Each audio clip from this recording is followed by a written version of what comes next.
Good morning. Let us begin with a beautiful daf ahead of us today. First, I want to thank Maishi for coordinating the logistical details so that I'm able to give daf, even though I'm remote today. It's a great zechus to be able to continue in this limud, and a great zechus Baruch Hashem to be able to do it with all of you. So let's begin by thanking our sponsors, to thank our Talmud Torah sponsors for the month of Iyar, to thank Yonah and Shoshi Ehrenfeld for dedicating all the Shiurim and Drashos this month in memory of their grandfather, Yosef ben Shmuel Aram, to thank Benjamin and Elise Wall of Netanya for dedicating the Shiurim this month in memory of Dr. Michael Gelfand, Moshe Chaim ben Tzvi Hirsch. Our Week of Learning sponsors, Hillel Olani Goldman, in honor of Dr. and Mrs. Jacob and Goldie Milner, and the entire Kehillah, and Ari and Haley Lechterman, in memory of Haley's mother, Rachel Leah Bas Ruvain Meir. We also take the opportunity, we welcome back our Shir member, Paul Pollack. After having surgery, Paul, you should just have a continued refuah shalima, and we are happy, Baruch Hashem, to have you back. It also goes without saying that today is Yom HaZikaron.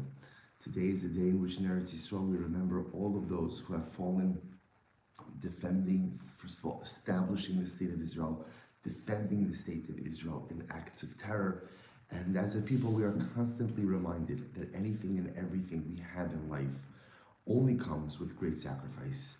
Like we say to a little boy when he turns 8 days old and has his bris milah, "Va'amar lach b'damayich chayi, va'amar lach b'damayich chayi." That we say, it's an amazing thing that we say to a young child, his first couple of days in this world, that b'damayich chayi, it's only through your blood that you will live. It is only through sacrifice that you will live. And today, we remember the great sacrifice that has been paid by so many, the ultimate sacrifice, the sacrifice of life, the sacrifice of a future, of individual future, in order to go ahead and give Klal Yisrael its national future. So it is so incredibly important that we take time today. And I sent out the link on the Daf Yomi WhatsApp chat that you could sign up and you could be given the name of an Israeli soldier or victim of terror and dedicate your Daf Yomi learning today. If you haven't done so yet, you could just take out your phone, you could take the link, the email comes back in a matter of moments. It's just such a little thing, but it's so big. It's so simple, and yet it's so incredibly profound. To do our part, to do something for an neshama of a young man, of a young woman who gave their lives for Am Yisrael, for Eretz Yisrael. We should hope that in the merit of their incredible sacrifice, of their incredible korbanos, in the merit of all that they have given for Am Yisrael, that first of all it should inspire us to be Moser Nefesh and to give for Klal Yisrael and Emir Hashem, in our own way. It's so important to push ourselves, to give a little bit of ourselves, a little extra to Am Yisrael. Sometimes we fall into the trap of just, living for ourselves and thinking about ourselves and forgetting that we are part of something so much bigger, part of a bigger people, part of a bigger nation, part of a bigger land. And we have to be Moser Nefesh as well, each of us in our own way. And in the Zuchus of remembering the Mesiras Nefesh today, of those Kiddoshim whose memory we remember, we daven for, we learn for today, we should be Zoche, each of us, to engage in our own little Mesiras Nefesh, our own little self-sacrifice for Am Yisrael as well. And perhaps in the Zuchus of the collective self-sacrifice of Am Yisrael, HaKadosh Baruch Hu will finally see fit, first of all, to give a beautiful Gan Eden to all of those for whose memories we pray for, we daven for today, but most of all, that in the Zuchus of the collective Mesiras Nefesh of generations of Jews, HaKadosh Baruch Hu should finally see fit to Emeretz Hashem, bring the Melech HaMashiach Mehira B'Yameinu. Amen. And above that, let us begin. So today's daf is Nun Ches. We really have a very beautiful daf ahead of us today. So I'm just gonna beautiful daf ahead of us today. So today's 58 Nun Ches. We are picking up on the second to last line on the Zayin Amud Beis 57b. And the Gemara says as follows: Amar Rami Bar Chama, Yesh chuppah l'psulos. Rabbi Bar Chama says there is chuppah to psulos. Remember again, this was the machlokas Rav and Shmuel that we already saw in the beginning of yesterday's daf. So just to reframe it a little bit. So remember again, here was the following case. You have a Kohen Gadol who is marrying an Almana who herself is a Bas Kohen.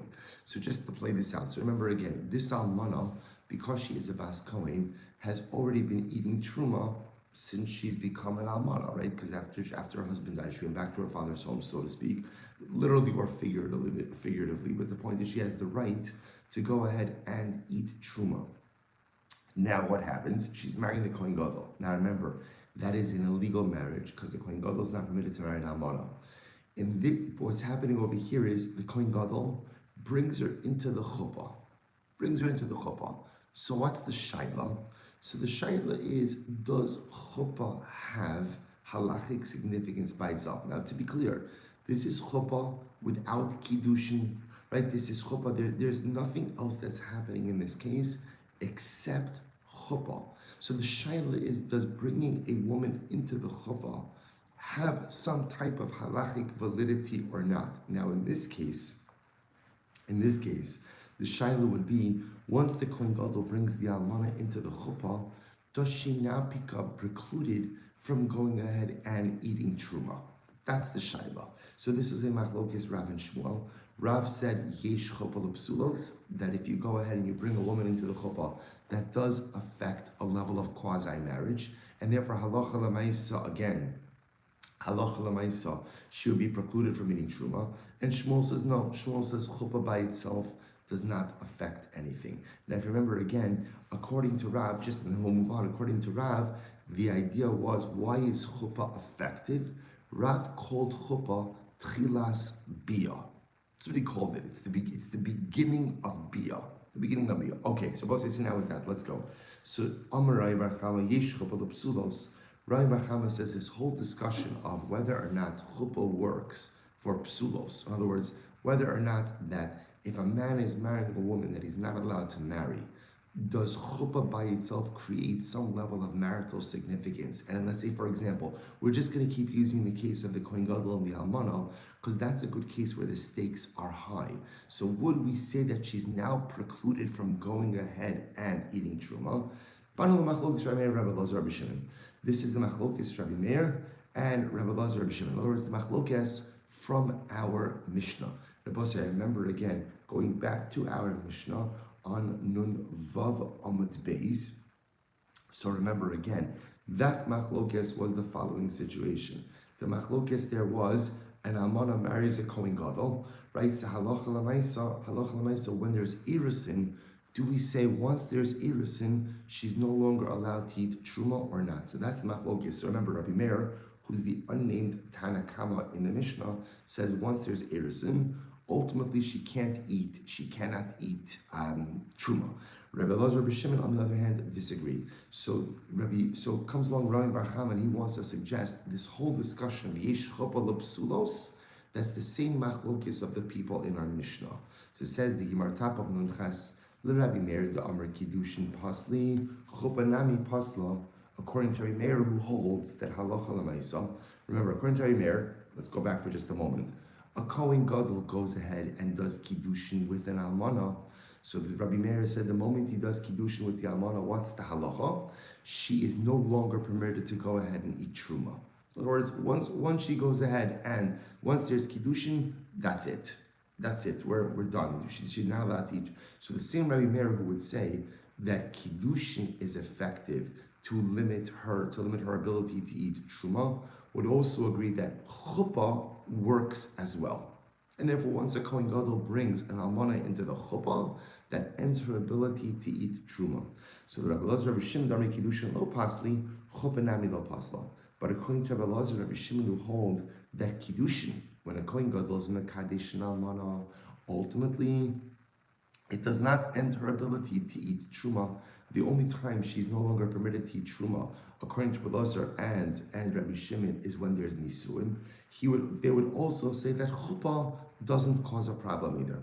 That chuppah by itself does not preclude her from going ahead and eating truma.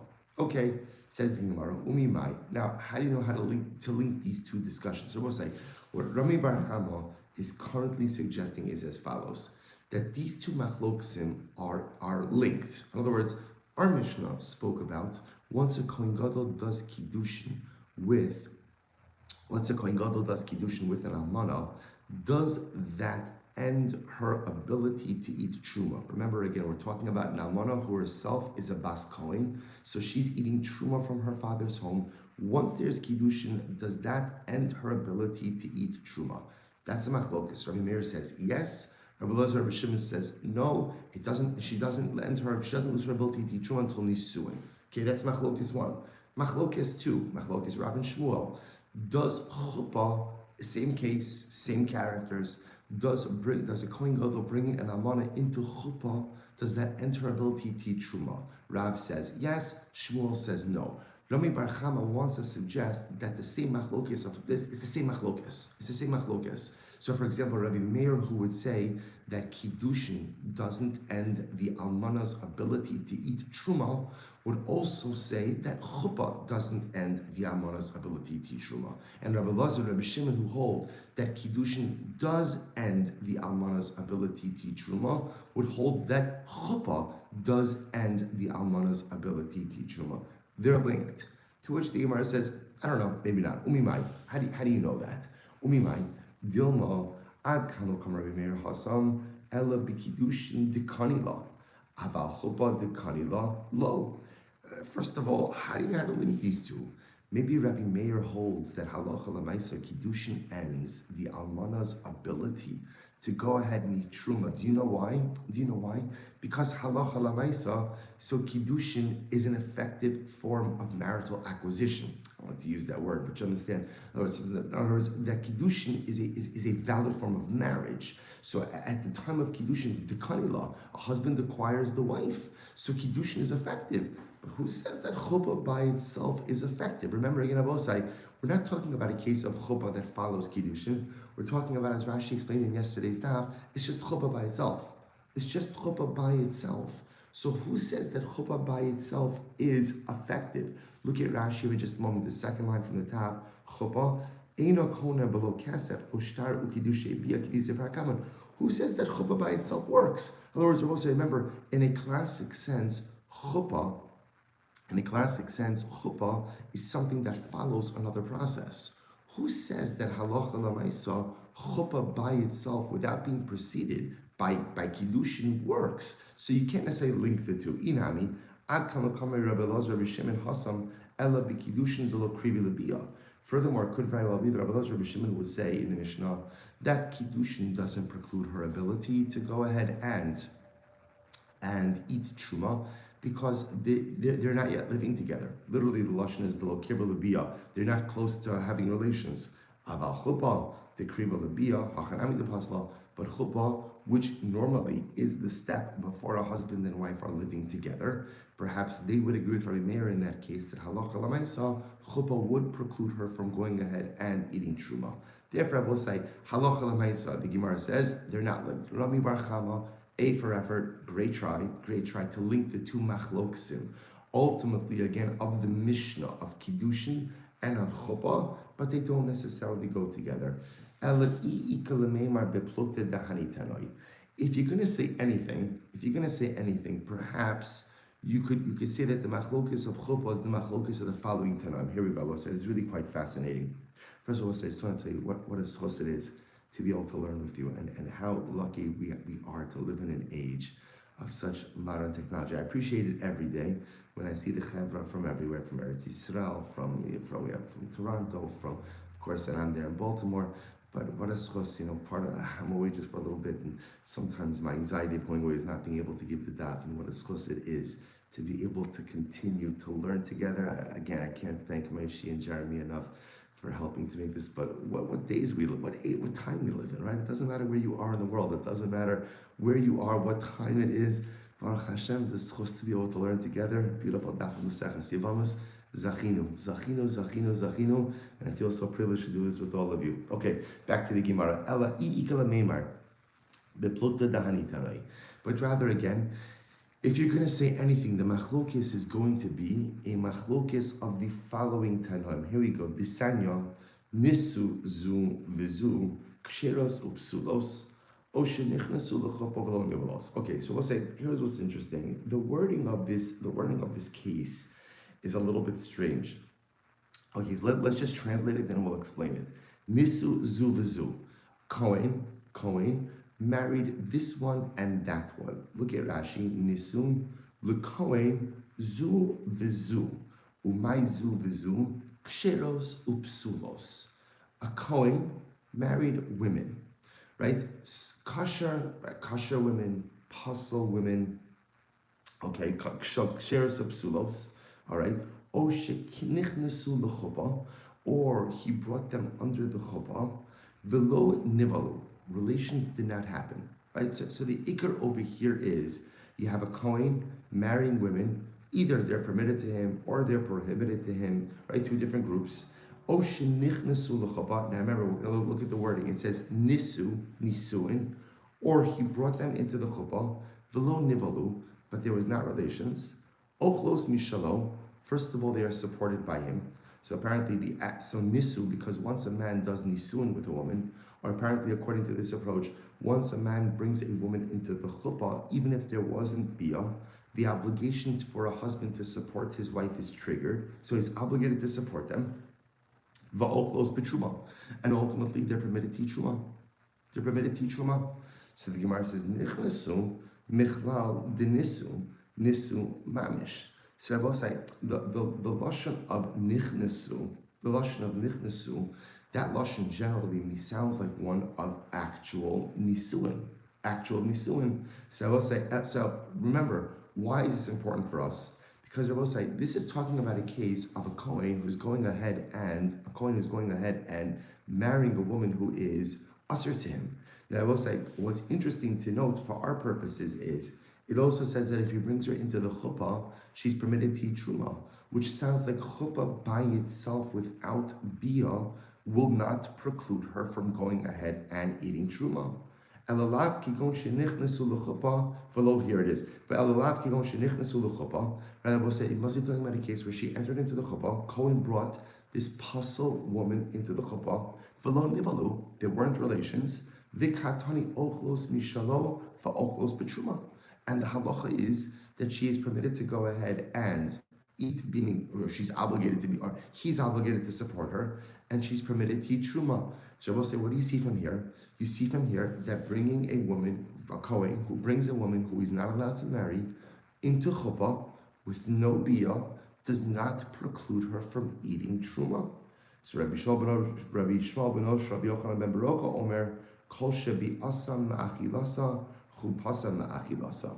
Rabbi Shmuel, the son of Rabbi Yochanan ben Baroka, says no. He disagrees, and he says, any situation where if a Kohen were to have bia with a woman, that bia would enable her to eat truma, so the chuppah enables her to eat truma. V'chol she'ein bi'asa ma'achilasa, ein chupasa ma'achilasa. Conversely, any time that bia with a Kohen would not enable her to eat truma, so too chuppah does not enable her to eat truma. To which the Gemara says, Mimai, so how do you know that this is the same machlokes? Dilma Rabbi Shmuel ben Rabbi Yochanan ben Baroka, Rabbi Meir Svirale. Maybe Rabbi Shmuel, the son of Rabbi Yochanan ben Baroka, maybe he holds like Rabbi Meir. Maybe he holds like Rabbi Meir. So the Gemara says, the Amar Kiddushin lo achla. In other words, maybe his general position is that halacha lemaisa, right? That by Kiddushin lo achla, the Gemara says, Hai kol she'in bi'asam ma'achilasa, ein chupasa ma'achilasa. If that's the case, then why does it say, if the bia doesn't enable her to eat, then the chuppah doesn't enable her to eat? It should say, kol she'in bi'asam ma'achilasa, ein kaspa ma'achilasa mibayale. It should have said that any situation where ultimately, again, bia does not enable her to eat, money, which refers to kesef kiddushin, would not enable her to eat as well. To which the Gemara says, well, that's an easy answer. It could be that it's just a question of textual symmetry. And the same way that the Tanakama used the lashon of chuppah, so too Rabbi Shmuel also used the lashon of chuppah. Okay, so Rabbi saying, so ultimately, we're still left with our machlokes. The old Gemara was trying to show over here, really what Rabbi Chacham was trying to show over here is that this machlokes of yesh chuppah l'psolos or ein chuppah l'psolos is indeed a more general, widespread machlokes. So we are still left with our general machloksim, right? So again, machlokis number one is still machlokis in the Mishnah, which is halacha lamaisa kohen gadol, or I should say a kohen, marries a woman who is not allowed to, who herself is a bas kohen. They do kiddushin. Does the act of kiddushin preclude her ability to eat truma anymore or not? That's one machlokis. Now machlokis number two, I mean we had another couple of machlokis in between.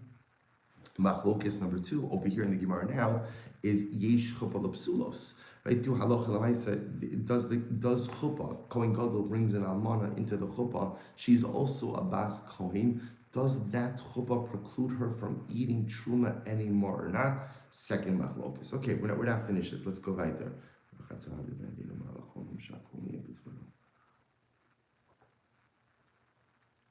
Okay. Amr Vamram. Amr Rav Sheshes. Va'anridu la'aynehu mimasnisin. So says Rav Amram, this thing was said to us by Rav Sheshes, and we were enlightened about it from our Mishnah. Well, what are we talking about? Here we go. Yesh chabal psulos. So I'll say, okay, so pretty much Rav Sheshes comes straight out and says this. He says there is chabal psulos. So once again, remember, let's just define our terms. Yesh chabal psulos means that if a kohen brings, okay, simple case, Kohen Gadol, let's do Kohen Gadol, go big or go home, right? Let's go Kohen Gadol, right? So I have the Kohen Gadol is marrying an almana. This almana is also the daughter of a Kohen, okay? So now before she met Kohen Gadol, she was widowed. She was eating truma based on her own family affiliation. Kohen Gadol brings her into the chuppah. There's no prior kiddushin, nothing's happened beforehand. There's chuppah. So now again we have our machlokes. Rav says that chuppah is maritally effective. That's an illegal union. Therefore, she's no longer permitted to go ahead and eat truma. Shmuel says no. Chuppah, and again, Rav's logic is chuppah is tchilas bia. It's the beginning of bia. Shmuel says chuppah, a standalone chuppah, is not maritally significant, and therefore, again, halacha l'maisa, she could continue to eat truma. Comes along Rav Sheshes. Rav Sheshes says, Yesh chuppah l'psulos. So Rav Sheshes holds like Rav, chuppah is significant. Once the Kohen Gadol brings that almana into the chuppah, halacha l'maisa, she is prohibited from eating any more truma. So listen to this, we'll say. Rav Sheshes enlightens us, so to speak, from a Mishnah in Meseches Sota. V'tanatuna, here we go. Amen shalosh shatisi arusa unisua shomeres yavam uknusa. So we'll say, listen to this. We're familiar with the concept of sota. Right? So sota, a woman is warned by her husband not to be alone with a particular man. Right? So Reuven says to his wife Rachel, don't be alone with Shimon. Rachel goes ahead and violates that warning. And again, all this takes place in front of witnesses. Rachel goes ahead and violates that warning. She is alone with Shimon. And there are witnesses, and she's alone for an amount of time long enough for something to have occurred. Okay, fine. There's a process. Take the section of sota written on a piece of parchment, dissolve it in water. She drinks the water, and the water tests her marital fidelity. That's sota.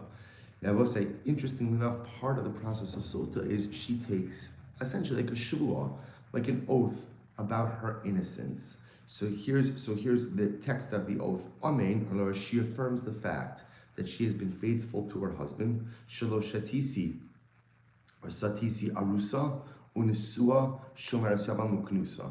I've never committed adultery as an arusa, erison, nisuin, shomeres yavam, while I was waiting for yibum, uknusa. Okay, so let's take a look at Rashi for just a moment. Rashi says, shomeres yavam uknusa kilomar v'imhaisi yivimto v'kansa yavam mashka oso umashpia af al stira shenistira ba'odo shomeres yavam umayim bodkinosa. Rashi is just pointing over here something very interesting, that halacha lamaisa, apparently infidelity while she's waiting for yibum is also problematic. Okay, let's go back to the Gemara. So let's analyze this. So the Gemara says, Hai arusa hechidami. Now, what's the case? Right? So once she's taking this oath of fidelity, right? Once she's swearing that she's been faithful to her husband, so part of that is that I didn't commit adultery during erison. Okay, so what's that case? What's that case? So the Gemara says,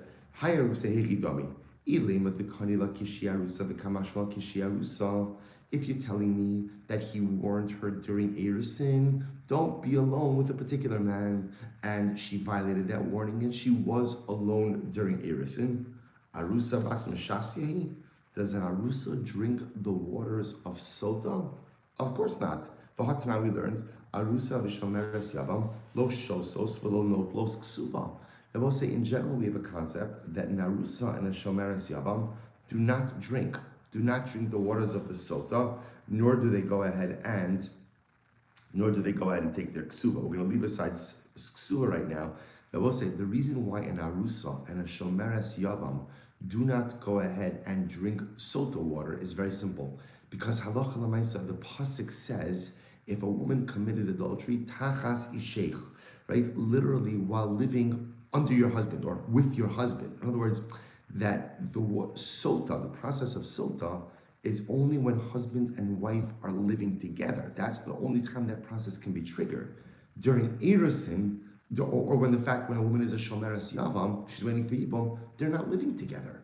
So here we'll say it's very strange. So we have the sota process, and part of the sota process is a woman is taking an oath of that she has been faithful to her husband. And now the Gemara says one of the things in which she swears to is that I did not commit adultery during Erusin. Okay, so the Gemara says, so when exactly is this happening? We're talking about a case where he warned her during Erusin, and she was alone, she violated the warning during Erusin. Well, if that's the case, Sota process doesn't work during Erusin, because it has to be Tachas Sheikh.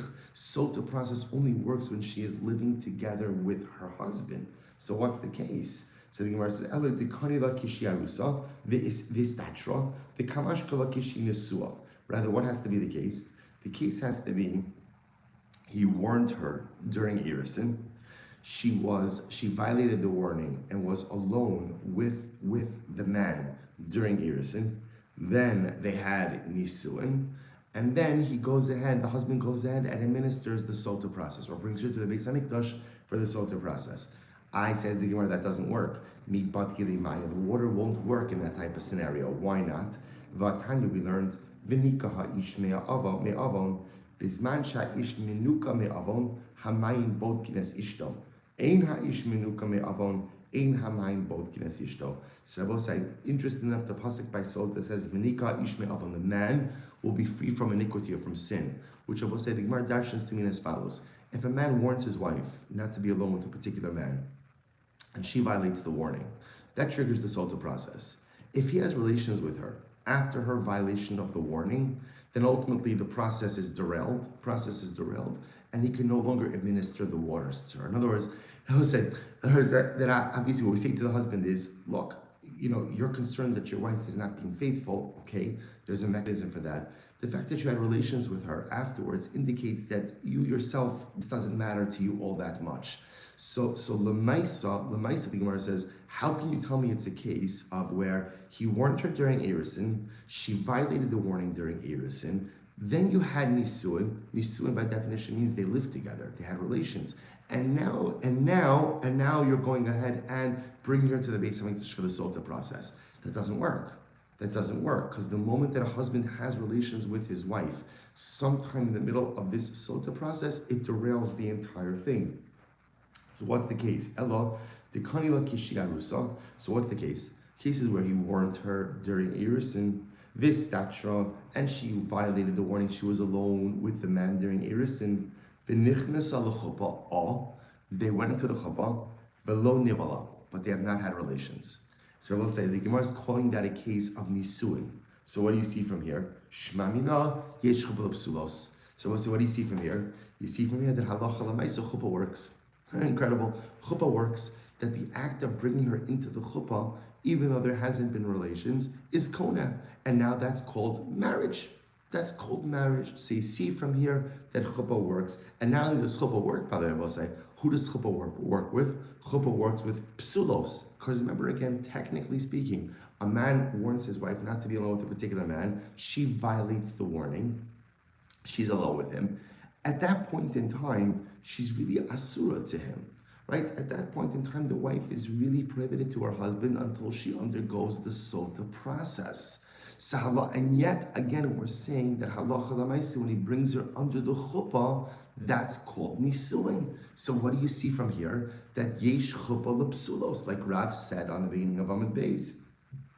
Amar Rava says, "B'tizbara the hamid taretzti." So Rava says, first of all, let me ask you, how do you know that this Mishnah is correct? In other words, just because the Mishnah says something doesn't automatically mean that it's correct. It could be disproven. V'haki asar Rabbi Acha. Listen to this. So the Gemara says, "V'haki asar." V'haki asar Rabbi Acha bar Chanina midroma. When Rabbi Acha bar Chanina came from the south of Eretz Yisrael, he brought with him a particular Mishnah. Listen to this. So what does the Mishnah say? Mi baladei isheich. So we'll say, so the pasuk, this is again by Sota. The pasuk is va'at ki satis tachas isheich v'chi nitme isvayitin ishbach es shechafton baladei isheich. This is by the Sota, that the Sotas had relations with a man who is not her husband. Mi shekidma. Now listen to this, we'll say. In order for the Sota process to work, it has to be Misha Kidma Shchivas Baal Boel, Veloshe Kidma Shchivas Boel Baal. The Sota process only works if this woman in question has first had relations with her husband and then potential adulterous affair. But if the alleged affair occurred before she had relations with her husband, that doesn't fit into the framework of the Sota process. And I will say, listen to this. And the problem is, the way we just set up the case was that he warned her during Erisin. She violated the warning during Erisin. Then they had chuppah, which I will say means that relations with the boel, with the adulterer, potentially preceded relations with the husband. In this case, again, it wasn't even relations with the husband yet, but relations with the adulterer came first. Says the Gemara, or according to this approach of Rabbi Acha bar Chanina, that's not in line with the Sota process. To which the Gemara says, no, it's not such a problem. You could set up the case in the following way. What's the case? The case we'll say is where the husband had relations with his wife during Erisin. That's the case. Not ideal, that's clear. But Lamaisa, he had relations with her during Erisin.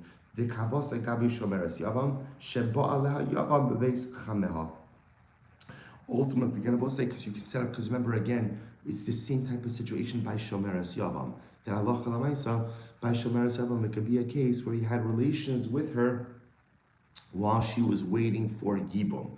To which the Gemara says, just as an aside, what does that mean? Amud Beis will say, Shomeres Yavam Karis Le Ishto Ma'ali. It will say, if a surviving brother has relations with his widowed sister-in-law while she's waiting for Yibum, that's not called having relations waiting for Yibum. What is that called? That's called Yibum. That is Yibum. To which the Gemara says, Ishto Ma'al Yehi, the Ha'amarav Kana L'Kol. Rav said that halacha l'maisa. Remember again, I will say this was a few days ago, or a little more than a few days ago. Rav said that halacha l'maisa, when it comes to yibum, any type of bia, right? Any type of bia, one doesn't have to have kavana for yibum.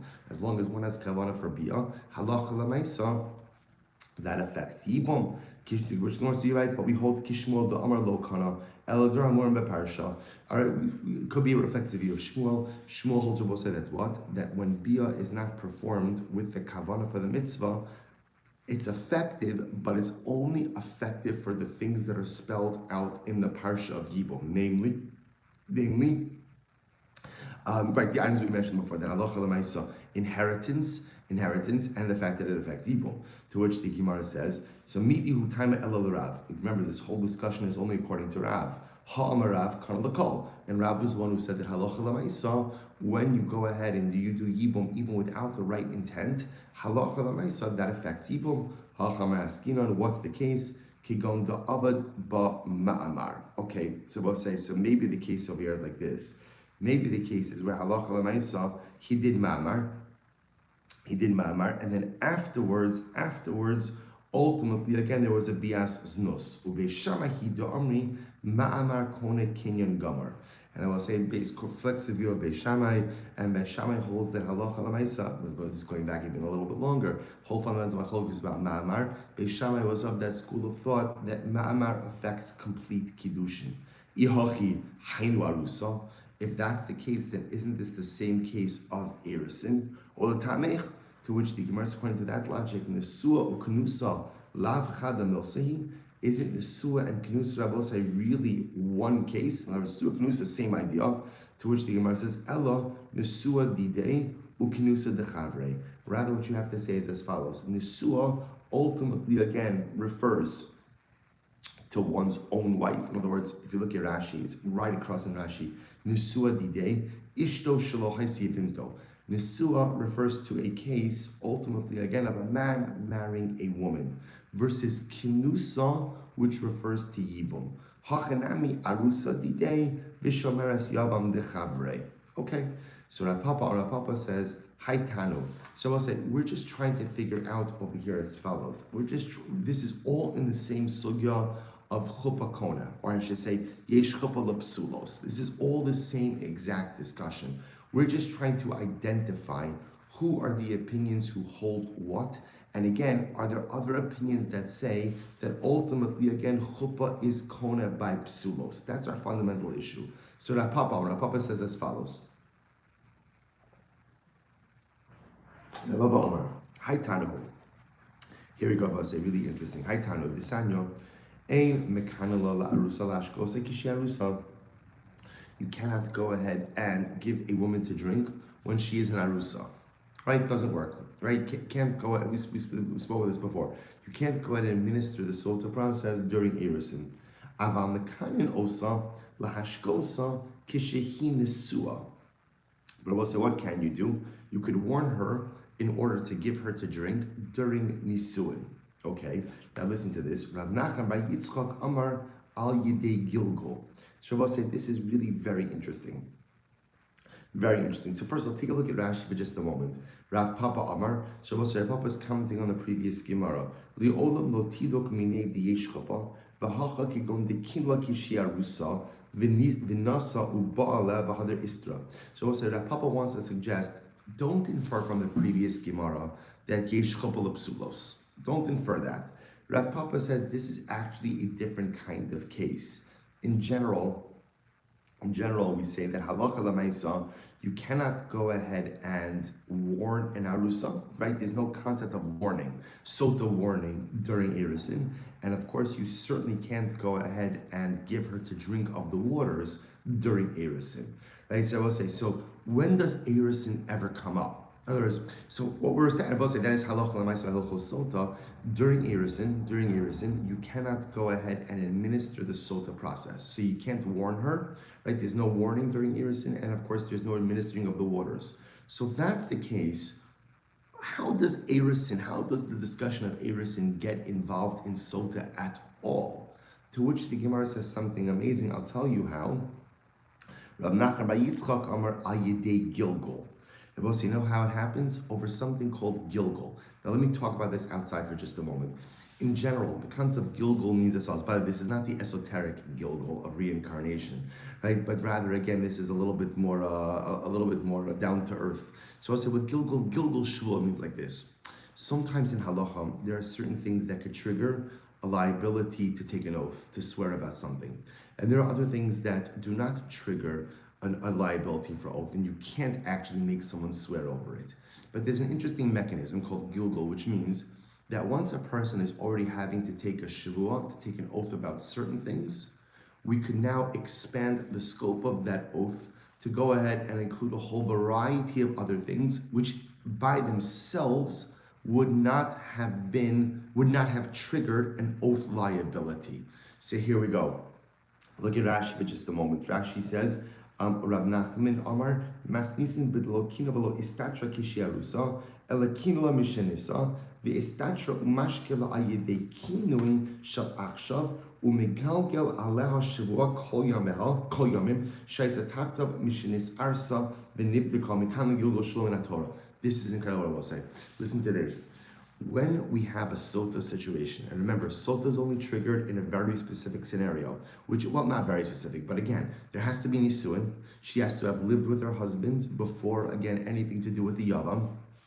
So now watch this. So now let's play this out. Ruvain warned Rachel, don't be alone with Shimon. They're already married. I was going to say happily married, but obviously not so happily married. Right? So they're going ahead and, right, so now Ruvain warned Rachel, don't be alone with Shimon. She violates the warning. Again, the whole sota process. Witnesses, okay, now we're at the Beis HaMikdash. She's taking a shvuah that she has been faithful, that she has not committed adultery. Now, I will say she's taking an oath that she hasn't committed adultery during Nisuin. Now, once we have her taking an oath, Gilgul Shvuah means, literally Megalga, we can roll other things into this Shvuah. So we're rolling other things. What else do we roll into this Shvuah? Erison. We're going to have you take a Shvuah that you were faithful during Erison as well. Says Reb Nachman, that's how, was it Reb Nachman? Yeah, says Reb Nachman, that's how Erison is coming into the picture over here. Erison by itself can never trigger any type of sota liability. But once she's already swearing for something that happened in Nisuin, we'll go ahead and make her swear for something that happened in Erison as well. Incredible. Shalach Rav Chanina Mishmein Rav Yochanan. So we'll say, so again, transitioning a little bit to a newer discussion. Again, we're going to come back to the halacha l'maisa. I'm going to save 3 minutes at the end for the halacha l'maisa. So here we go. Let's finish the daf. Shalach Rav Chanina Mishmein Rav Yochanan. So we'll say, so just keep in mind, we still don't know the Mishnah, right? The Mishnah, does Kiddushin impact the ability for the Kohenes to Geti Truma? Machlokis, we don't know. Yesh Chuppah Lepsulos, Machlokis is still there. One more piece. Shalach Rav Chanina Mishmein Rabbi Yochanan. Ha'osem ma'amar biyavimto. Listen to this. A person, so we'll say, simple case. Reuven dies, leaves behind the widow Rachel. And let's assume that it's a family of Kohanim. So Reuven died, they left behind the widow Rachel, and Reuven has 2 brothers, Shimon and Levi. Okay? So ha'osem ma'amar biyavimto. Shimon does ma'amar with Rachel. V'yesh lo ach, and now of course there's another brother Levi. Afilu hu kohen v'hi kohenes psula min hatruma. Wow! The moment that Shimon does ma'amar with Rachel, and we're also assuming that Rachel also comes from a Kohanic family. The moment that Shimon does ma'amar with Rachel, she is not permitted to eat truma. What? What's going on over here? Look at Rashi. This is wild. Rashi says psula min hatruma ad sheyichnos. Now, she's not permitted, what that means is, she's not permitted to eat truma until Shimon does yibum. In other words, ma'amar, which creates a marital bond, according to Alisam, goes ahead and precludes her from eating truma until yibum happens. Why is that? Look at Rashi. Before we get to Rashi, Leman. So why is that? Rabbi Meir. So if you say it's according to Rabbi Meir, so also remember again, Rabbi Meir holds Mishtameres labia psula. Now, also remember again. So let's talk about this outside just for a moment. It's a very exciting Gemara. Let's talk about it just for a moment. So here's the problem.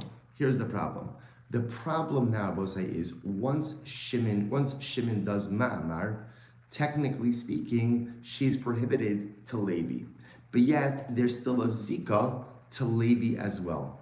So perhaps we would call that mishtameres labia psula. She is in a relationship where there is a potential illegal bia. Who would the illegal bia be with? It would be with Levi, the other brother with whom she did not do ma'amar. So perhaps the presence, right, that quasi-illegal marital bond which exists. Remember again, Shimon did ma'amar, which means on some level she's connected to Shimon, but there's still a zika to Levi. So perhaps again that's considered to be a little bit of an illegal bond as well, which would preclude her from going ahead and eating truma. To which the Gemara says, well, let's analyze this. The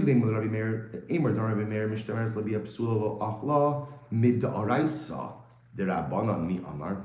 I will say, first of all, let's understand over here. Halacha l'maisa, when Rabbi Meir says back in the Mishnah, that when the Kohen does Kiddushin, when Kohen Gadol does Kiddushin with the Almanah, that she can no longer go ahead and eat Truma.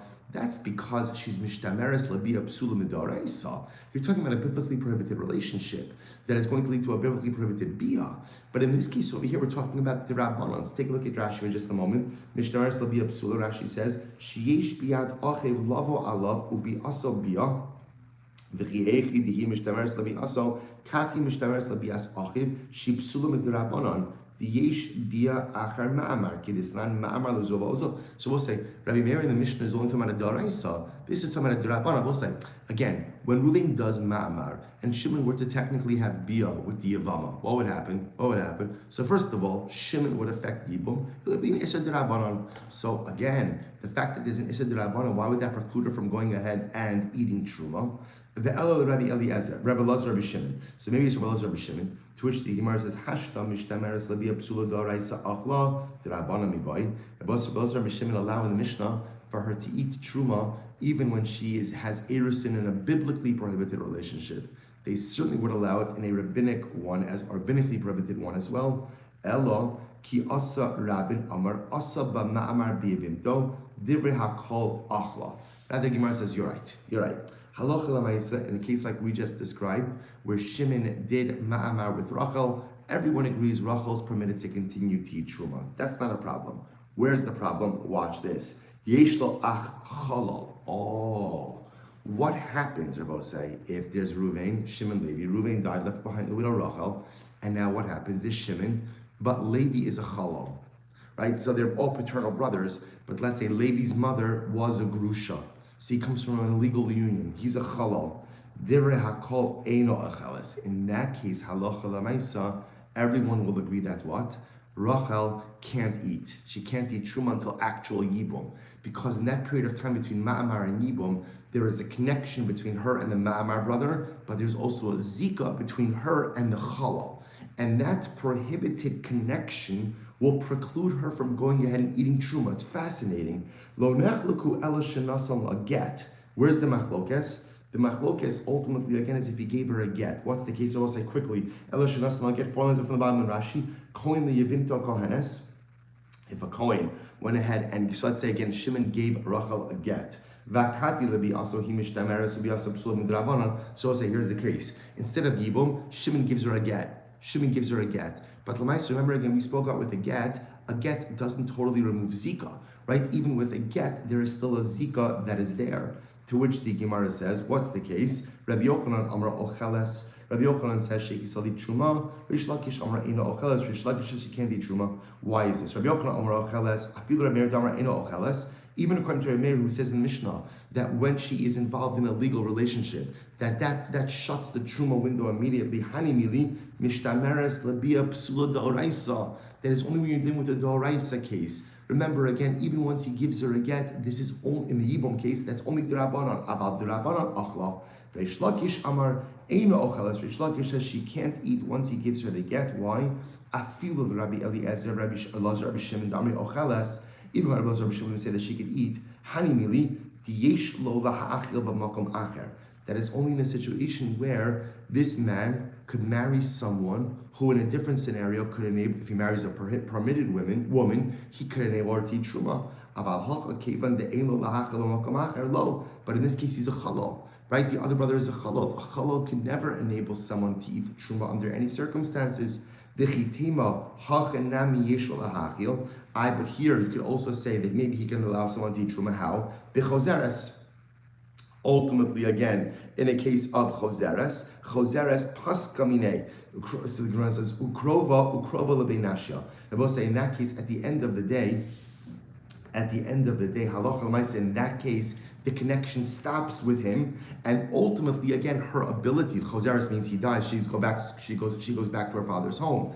In that case, it's not the husband who's enabling her to eat truma; it's her father. Ukrova lebeinashya. But here, ultimately, again, there's still a connection. And therefore, we'll say, again, the Gemara says that last case of the chalal won't work. So therefore, we'll say, in these last 2 cases, by the way, interestingly enough, halacha l'maisa, this would be true, this is how the Rambam paskins, which is in this last case, where Ruvain dies, leaves behind Shimon and Levi is a chalal, the presence of Levi would preclude her from eating truma until yibum occurs. because technically speaking, she is maritally connected through Zika to someone who would prevent her from eating Truma. So it is true, she would not be able to eat Truma during the in-between period, only once Yibam occurs. I will say, I know we have literally 30 seconds left. I want to close out the sugya. So how do we paskin? We have two machloksim that we need halacha l'maisa before we move on. Machlokis number 1 in the Mishnah, right? Mishnah again, Kohen Gadol does kiddushin with an almana. Does kiddushin, and she herself is a kohanet. She comes from a kohanic family. So halacha l'maisa again, do we say that kiddushin precludes her from going ahead and